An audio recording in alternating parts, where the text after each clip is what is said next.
तो 15 रुपए litre petrol का भाव होगा। आप 120 रुपए जो पेट्रोल ले रहे हैं उसका भाव हम 15 रुपए लीटर करेंगे। तो 15 रुपए लीटर पेट्रोल का भाव होगा।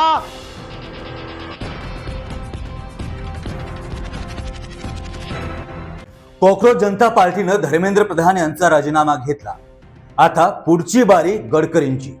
इंस्टाग्रामवरती E20 जनता पार्टीची स्थापना झाली आणि रातोरात 1,76,000 फॉलोअर देखील झाले आहेत। त्यामुळे ज्यावेळी जंतर मंतरवरती धर्मेंद्र प्रधान यांच्या राजीनाम्याची मागणी होत होती त्याच वेळी लोक कमेंट्स मध्ये आता पुढचा नंबर इथेनॉल वाल्याचा आहे असं सांगून गडकरींना आधीच सावध करत होते। धर्मेंद्र प्रधान यांच्या राजीनाम्याच्या आंदोलनातून पडलेली ठिणगी आता सोशल मीडियावरती नितीन गडकरींच्या इथेनॉल पॅटर्न पर्यंत येऊन पोहोचली आहे। एकीकडे विजयाचा आनंद उत्सव साजरा करत असतानाच दुसरीकडे गडकरींना मोठ्या प्रमाणावरती ट्रोल करण्यात येत होतं। धर्मेंद्र प्रधान यांच्या एका राजीनाम्याने लोकशाही धोक्यात आली असं म्हणत खांदे टाकणाऱ्यांना आता नव्या ऊर्जेचा संचार झाला आहे। जंतर मंतरवरून विजय उत्सव साजरा झाल्यानंतर आपापल्या परतीच्या मार्गाला लागलेल्या जनांच्या प्रतिक्रिया घेतल्यावरती कळतं की आता त्यांच्या निशाणावरती गडकरी साहेब आहे। प्रधान गेले, आता इथेनॉल वाल्याची वेळ आली आहे असा ट्रेंड सध्या सोशल मीडियावरती जोर धरू लागला आहे। पेट्रोलमध्ये सक्तीनं मिक्स केल्या जाणाऱ्या इथेनॉलमुळे गाड्यांचं मायलेज कमी झालंय आणि इंजन खराब होत आहे असा जनतेचा आरोप आहे।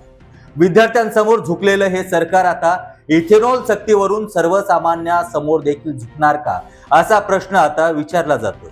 सध्या प्रधान यांच्या राजीनाम्यावरती राजकीय वातावरण देखील चांगलंच गरम झालंय। त्यामुळे सरकार आता इथेनॉलच्या मुद्द्यावरून यू टर्न घेणार असल्याची चर्चा जोरात सुरू आहे। गेल्या काही दिवसापासून नीट परीक्षेतील घोटाळ्यानंतर वातावरण प्रचंड तापलं होतं। दिल्लीच्या जंतर मंतरवरती विद्यार्थ्यांनी ठिय्या मांडला होता। CJP आणि विद्यार्थी संघटनेच्या अभूतपूर्व आंदोलनामुळे केंद्र सरकारवरती मोठा दबाव निर्माण झाला होता। सुरुवातीला राजीनामा घेण्यास नकार देणाऱ्या सरकारने अखेर आंदोलनाचा जोर पाहून धर्मेंद्र प्रधान यांचा राजीनामा स्वीकारला। मग या ऐतिहासिक विजयाने सर्वसामान्य लोकांच्या मनातील इतक्या दिवसापासूनच्या भावना उफाळून आल्या आहेत। लोकांना समजलंय की जर संघटित होऊन आवाज उचलला तर हे सरकार ऐकायला भाग पडते। या आंदोलनाचा संदर्भ घेऊन लोकांनी आपला मोर्चा नितीन गडकरींकडे आता वळवला आहे। धर्मेंद्र प्रधान यांच्या राजीनाम्याची बातमी जसजशी वाऱ्यासारखी पसरली तसतशी इंस्टाग्राम आणि एक्स वर गडकरींचे जुने व्हिडिओ आणि मीम्स व्हायरल होऊ लागले आहेत। तो 15 रुपए लीटर पेट्रोल का भाव होगा। 16 लाख करोड़ रुपए का इंपोर्ट है, उसके बजाय ये पैसा किसानों के घर में जाएगा। सोशल मीडियावरील कमेंट्स मध्ये नितीन गडकरींच्या इथेनॉल धोरणावरती लोक अक्षरशः तुटून पडले आहेत। पुढचा नंबर E20 वाल्याचा असा हॅशटॅग सध्या सोशल मीडियावरती ट्रेंड होतोय। इथेनॉल वापरले की पेट्रोल 15 रुपये प्रति लिटर करू अशा पद्धतीने भाषण करताना त्यांना दाखवलं जात आहे। हे जुने व्हिडिओ शेअर करून लोक विचारतायत ते 15 रुपयाचं पेट्रोल कुठं गेलं। येथे 115 रुपयाचं पेट्रोल टाकून पण गाडी खराब होते, गाडीचं ॲव्हरेज कमी होते।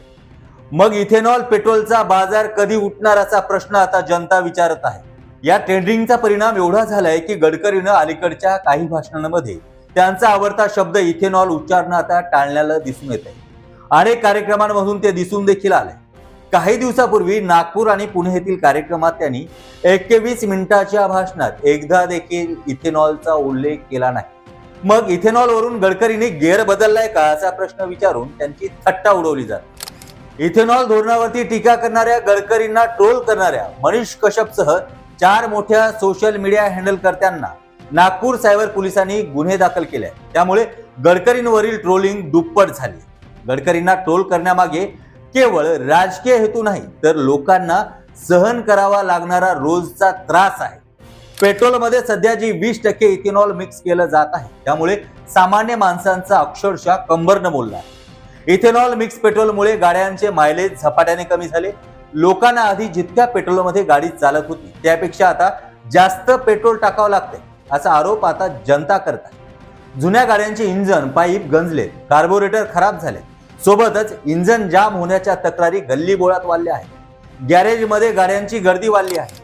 गडकरींचा दावा आहे की E20 मुळे एकही गाडी बिघडली नाही आणि ही त्यांच्या विरुद्ध पेड मोहीम आहे। पण लोक रोज स्वतःच्या गाड्याचे खराब झालेले स्पेअर पार्ट्स सोशल मीडियावरती पोस्ट करून गडकरींचा हा दावा खोटा पाडत आहे. काही दिवसापूर्वी देशात अशी परिस्थिती होती की विरोधी पक्ष कमकुवत वाटत होता आणि सामान्य माणूस आपलं कोण ऐकणार म्हणून गप्प बसला होता. पण धर्मेंद्र प्रधान यांच्या राजीनाम्यानंतर चित्र पूर्ण बदललं आहे. आधी शेतकऱ्यांच्या आंदोलनामुळे सरकारला कृषी कायदे मागे घ्यावे लागले, मात्र त्याला 1.5 वर्ष लागले. आता विद्यार्थ्यांच्या आंदोलनापुढे 36 दिवसांमध्ये शिक्षण मंत्र्यांना घरचा रस्ता दाखवावा लागला. ही परिस्थिती हे दाखवते की सरकार आता पूर्वीसारखं एकाधिकारशाही चालू शकत नाही, ते बॅकफूट वरती आलं आहे. प्रधान यांच्या राजीनाम्यावरून सरकार कमरेपासून झुकलंय असं म्हणायला काही हरकत नाही. आता ज्या पद्धतीने गडकरीने सोशल मीडियाच्या धसक्याने भाषणांमधून इथेनॉल शब्द गायब केलाय ते बघता आता पेट्रोलमधून देखील इथेनॉल लवकरच गायब होणार का ते चिन्ह दिसत आहे. सोशल मीडियावरती नितीन गडकरींवरती होणारी टीका आणि जनतेचा वाढता रोष पाहून पंतप्रधान नरेंद्र मोदी इथेनॉल बाबत लगेच बॅकफूटवरती न जाता मधला रस्ता काढण्याची शक्यता जास्त दिसत आहे. मोदी सरकारनं संसदेमध्ये नुकतंच अधिकृत एक घोषणा केली आहे की पेट्रोलमध्ये इथेनॉलचं मिश्रण 20% पुढे नेण्याचा सरकारचा कुठलाही विचार नाही. गडकरी जरी भविष्यात जास्त ब्लेंडिंगचे दावे करत असतील तरी देखील लोकांचा राग शांत करण्यासाठी मोदी ही मर्यादा तुर्तास कमी ठेवू शकतात.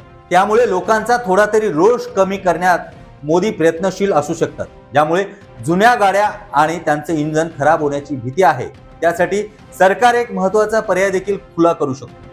अर्थातच प्रीमियम पेट्रोल पूर्णपणे इथेनॉल मुक्त ठेवले जाण्याची शक्यता देखील दिसत आहे. ज्यांना गाडीची काळजी आहे त्यांनी 2 रुपये जास्त देऊन शुद्ध पेट्रोल भरावं असं सांगून सरकार आपली बाजू मांडताना दिसेल. धोरण पूर्णपणे रद्द करण्याऐवजी नवीन येणाऱ्या सर्व गाड्यांचे इंजिन E20 मुळे अजिबात खराब होणार नाही याची 100% गॅरंटी देणं कंपन्यांना बंधनकारक देखील करू शकते.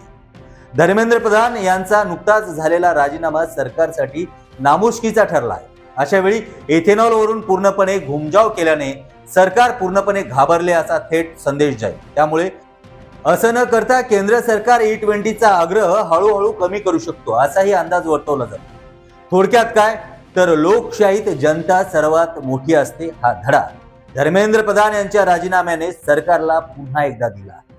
रस्ते बांधणीत गडकरींनी उत्तम काम केलं असेल तरीही इथेनॉलच्या हट्टापायी सामान्य वाहन चालकाचा खिसा कापला जात आहे तर जनता शांत कशी बसते. प्रधान यांच्यानंतर आता इथेनॉल मॅनवरती आलेला हा दबाव मोदी सरकारला इंधनाच्या धोरणावरती बदल करायला लावणार का हे पाहणं महत्त्वाचं ठरणार आहे. पण तुर्तास सरकार झुकण्याची ही पहिली पायरी आहे हे मात्र नक्कीच. यामध्ये आणखी एक गोष्ट आहे. E20 पेट्रोलमध्ये इथेनॉल मिक्स केल्यानंतर सुद्धा पेट्रोलची किंमत 1 रुपयाने देखील कमी झाली नाही आणि ती होणार नाही असं भाजपाचे काही प्रवक्ते सांगतात. आता शुद्ध पेट्रोल घ्यायचं असेल तर आधीच जे पेट्रोल होतं त्यापेक्षा पेट्रोलच्या किमतीत आणखी वाढ करणार आणि मग तुम्हाला शुद्ध पेट्रोल दिलं जाणार असा अंदाज आता वर्तवला जातो. थोडक्यात काय तर मर्जी करे सो कायदा या धोरणावरती चालणारं भाजपा सरकार आता धर्मेंद्र प्रधान यांच्या राजीनाम्यानंतरचा धडा घेईल का? आता इंस्टाग्रामवरती जी E20 जनता पार्टी स्थापन झाली आहे त्याचे जवळपास 1,76,000 फॉलोअर्स तयार झाले आहेत. हे फॉलोअर्स वाढले आणि त्याचा जर एका जनचळवळीमध्ये रूपांतर झालंय तर आधी फक्त इथेनॉल मुक्त पेट्रोल नाही तर गडकरी मुक्त भारत अशी सुद्धा मागणी होऊ शकते. त्यामुळे गडकरींनी लवकरच आपल्या धोरणांमध्ये बदलाव करावा असं सगळ्यांचा सल्ला आहे. तुमचं मत काय आहे नक्कीच आम्हाला कमेंट बॉक्समध्ये कळवा. तुमच्याही गाड्या इथेनॉलमुळे खराब झाल्या असतील त्याचेही फोटोग्राफ्स आमच्या कमेंट बॉक्समध्ये नक्कीच टाका. त्याबरोबरच व्हिडिओ आवडला असेल तर हा व्हिडिओ जास्तीत जास्त फॉरवर्ड करा. पुन्हा भेटूया पुढील कार्यक्रमात. तोपर्यंत नमस्कार.